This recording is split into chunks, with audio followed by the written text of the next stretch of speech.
एक नई वीडियो के साथ आज मैं फिर हाजिर हूं, आपका होस्ट दोस्त विक्रांत जोशी। आपका स्वागत करता हूं मेरे रिव्यू मास्टर में। इसमें हम लेके आते हैं वर्ल्ड अफेयर्स और डिफेंस की दिन भर की टॉप खबरें। तो चलिए जान लेते हैं। सबसे पहले हम लोग बात करेंगे डीआरडीओ के लॉन्ग रेंज बम की, जिसका आज ट्रायल किया गया। वैसे तो इसका ट्रायल कई बार हो चुका है और इसको हम गरुड़ और गरुथमा नाम से हम लोग जानते थे इस बम को, पर अब इसके नाम थोड़े चेंज हो चुके हैं और इनमें कुछ नई चीजें लग गई हैं। इस कारण से इनके नाम चेंज किए गए हैं। अब इनका नाम गौरव और गौतम हो चुका है, पर यह बम कौन सा बम था, गौरव था कि गौतम था, ये क्लियर नहीं हो पाया है। चांदीपुर उड़ीसा में इसका ट्रायल किया गया, टेस्ट रेंज में वहां पर ट्रायल किया गया। SU-30 MKI के माध्यम से इसको लॉन्च किया गया। एक फोटो निकलकर सामने आई है, हो सकता है इसे लॉन्च की फोटो है। अल्फा डिफेंस के द्वारा इसको ट्वीट किया गया था और इसमें उनके द्वारा बताया गया है कि ये गौरव वाला वेरिएंट है, जिसका मारक क्षमता वैसे तो विकिपीडिया में अगर आप देखेंगे तो 100 किलोमीटर तक की है, पर उनके द्वारा ये बताया गया है कि 60 किलोमीटर की मारक क्षमता इसकी है। और इसका जो गौतम वेरिएंट है उसकी जो मारक क्षमता वो 30 किलोमीटर से लेके 50, 60 या 100 किलोमीटर के बीच में वेरी करती है। इसमें खास बात यह है कि इसका जो गौरव वाला वेरिएंट है उसमें विंग होनी चाहिए, पर जो फोटो ट्वीट की गई है उसमें विंग हमें देखने को मिल नहीं रहा।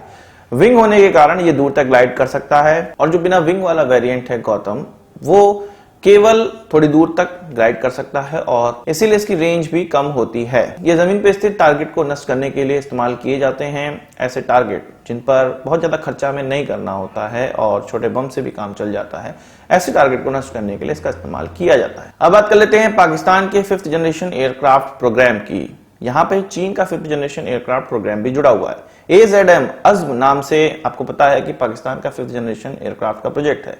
डमी ही सही, पर उन्होंने इसकी फोटोज भी कई बार शेयर करी हुई हैं और हमें पता है कि आगे इसके कुछ होना नहीं है, वो केवल चाइना की तरफ देखेंगे। और अगर दूसरी पार्टी चाइना की अगर बात की जाए तो उनका नया एयरक्राफ्ट आज उड़ता हुआ दिखाई दिया है। उसको कहा जा रहा है कि ये J-35 है, जो कि पहले J-31 था स्टील्थ एयरक्राफ्ट, वो उसका नाम चेंज कर दिया गया है और अब J-35 इसको रखा गया।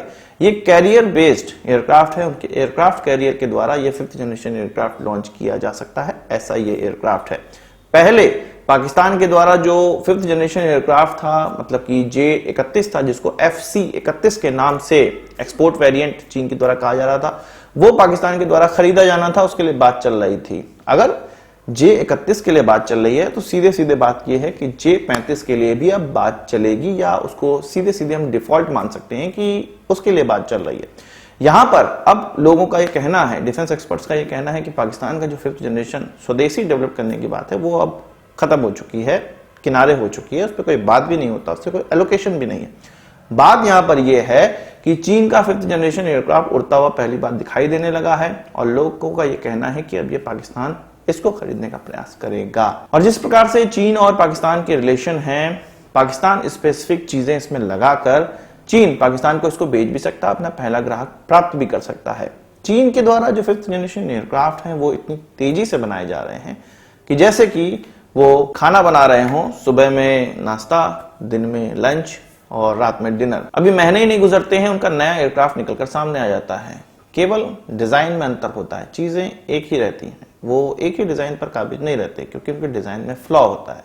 वो डिजाइन को बेहतर करते जाते हैं, एटलीस्ट बेहतर तो करते जाते हैं। अलग अलग प्रकार के एयरक्राफ्ट इसीलिए वो बना रहे हैं कि उससे बेहतर से बेहतर होंगे, हम लोग कुछ नहीं कर रहे हैं। पर इनका जो J-31 है, सैन्यान J-31, इसको खरीदने वाला नहीं है कोई। PLA के द्वारा भी इसको नहीं खरीदा जा रहा था, इसीलिए तो इसके J-35 वेरिएंट को डेवलप किया जा रहा है। देखते हैं कि PLA इसको खरीदता है कि नहीं खरीदता है।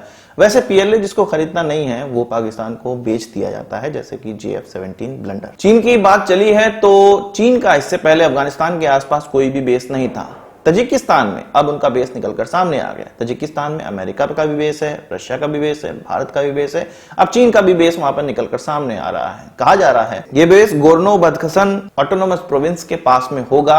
$10 मिलियन लगाकर चीन इसको डेवलप कर रहा है। इसमें तजिकिस्तान का भी फायदा है, उनको भी इससे उड़ान भरने की जो मंजूरी है वो मिलेगी। यहां पर खास बात यह है कि चीन की डिफेंस मिनिस्ट्री के द्वारा यह कॉन्ट्रैक्ट नहीं साइन किया गया, ये उनकी पब्लिक मिनिस्ट्री के द्वारा साइन किया गया। ये कहा जा रहा है कि काउंटर टेररिज्म में इस बेस का इस्तेमाल किया जाएगा।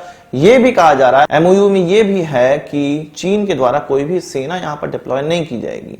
कहने को तो कुछ भी होता है, सेना डिप्लॉय की भी जा सकती है, नहीं तो बेस किस चीज का बना रहे हैं वो। जाहिर सी बात है तजिकिस्तान, रशिया, अमेरिका और भारत को नाराज नहीं करना चाहेगा और वो इस प्रकार से एमओयू को दर्शाया जा रहा है कि चीन का यहाँ पर कोई भी डिफेंस मिनिस्ट्री का हस्तक्षेप नहीं है, यहाँ पे उनकी सिविलियन गवर्नमेंट का हस्तक्षेप है और ये तजिकिस्तान के लिए बनाया जा रहा है, चीन के लिए नहीं बनाया जा रहा है। पर खबरें जो निकल कर आई हैं वो यही हैं कि चीन के द्वारा इस बेस का इस्तेमाल किया जाएगा और समय आने पर वो अपने जो सेना है उसका भी इस्तेमाल यहाँ पर कर सकता है अफगानिस्तान पर नजर रखने के लिए। अफगानिस्तान की जो पामीर पहाड़ियां हैं वहां पर ये सिचुएटेड है, कि वहां पर ये स्थित है। बात कर लेते हैं पाकिस्तान और रशिया के रिश्तों की। रशिया और पाकिस्तान के बीच में एक पाइपलाइन का सौदा होना था जिसमें कि किस देश का कितना शेयर रहेगा वो अभी तक क्लियर नहीं हो पाया था। 4 दिन मीटिंग चली जिसका आखिरी दिन आज था और ये चीज निकलकर सामने आई कि 26% इसमें रशियन शेयर होगा इसके कंस्ट्रक्शन में और 74% पाकिस्तान का शेयर होगा। ये तो सीधी सीधी बात निकली है। ये जो प्रोजेक्ट है वो लगभग $3 बिलियन का कहा जा रहा है, अभी इसका एग्जैक्ट आकलन नहीं किया गया है। ये जो प्रोजेक्ट है इसमें पाइपलाइन डालनी है, कराची से लेकर लाहौर तक, कसूर तक डालनी है और 1040 किलोमीटर की कुछ कहा जा रहा है कि पाइपलाइन बनाई जाएगी जिससे कि पाकिस्तान अपने सेंट्रल इलाके में, या जिसको हम पाकिस्तान का पंजाब कह सकते हैं, वहां पर एलएनजी पहुंचाने का प्रयास करेगा। यहां पर खास बात यह है कि पाकिस्तान के पास इस प्रोजेक्ट को करने के लिए पैसे नहीं है, वो कर्ज की तलाश कर रहे हैं। कर्ज किससे? रशिया से ही उन्होंने कर्ज अप्लाई किया हुआ है। Exim bank, export import bank, उनसे कहा गया है कि कर्ज दिया जाए, या पाकिस्तान ने यह भी कहा था उनसे कि 49% शेयर रशिया रख ले, यानी कि रशिया ज्यादा पैसे लगाए और जो पाकिस्तान है वो 51% लगा, यानी कि उनको पैसे की आवश्यकता थी। पर रशिया नहीं माना है, उनका ये कहना है कि वो 26% ही लगाएगा। खास बात यह है कि जब रशिया लोन देके उसका ब्याज ले सकता है तो वो पैसे क्यों लगाने जाएगा, इन्वेस्टमेंट क्यों करने जाएगा। इसी कारण से वो इन्वेस्टमेंट इसमें ज्यादा नहीं करना चाह रहा है। पाकिस्तान ने लोन का अप्लाई किया हुआ है, देखते हैं कि रशिया के द्वारा उसको लोन दिया जाता है या नहीं। तो आज की इस वीडियो के लिए बस इतना ही। आशा करता हूं आपको वीडियो पसंद आया होगा, आपको एक बड़ा थम्स अप जरूर देंगे। इस वीडियो से मुझे कोई सवाल सुझाव कमेंट बॉक्स में जरूर लाइएगा और यदि आपने हमारा चैनल तो सब्सक्राइब नहीं किया उसे भी कर लीजिए क्योंकि हम इस प्रकार की वीडियो लाते रहते हैं। नमस्कार, थैंक यू, जय हिंद।